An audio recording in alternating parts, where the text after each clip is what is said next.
He died with his secret. He died with people believing he was an ordinary man. Detectives also uncovered one more detail that sent a chill through everyone working the case. John Hoff's stepsister had been a 10-year-old campfire girl at the time of Candy's murder and had taken on the role of Candy's big sister within the program. That was almost certainly how John Hoff had known Candy Rogers. He hadn't chosen her at random. He had known exactly who she was. There was one final step. With Kathy's permission and a court-issued search warrant, detectives traveled to the cemetery where John Hoff was buried. They exhumed his remains.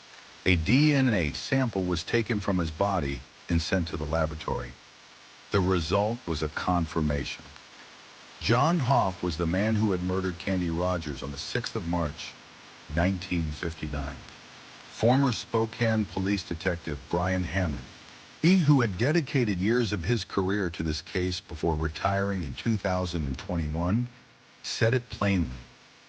"We got extremely lucky," he said, in that we got DNA from 1959.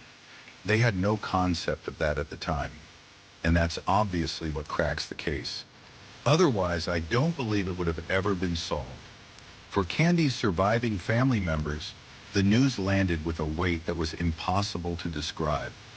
It wasn't justice, not in the way anyone would have hoped for. The man who killed her had died decades ago. He would never sit in the courtroom. He would never be held accountable in any formal sense. But he was named. Candy's cousin, Joanne Poss, 77 years old at the time of the announcement, said it quietly and honestly. "It's not closure," she said, "me, but at least there's some form of satisfaction knowing that the person that did it is at least named. He may be in a grave, but he's named." The deeper grief, she said, belonged to the ones who never got to hear those words.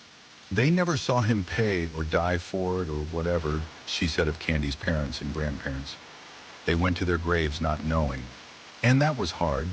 For Kathy, the daughter of the man who did this, the revelation cracked something open that could never be closed again.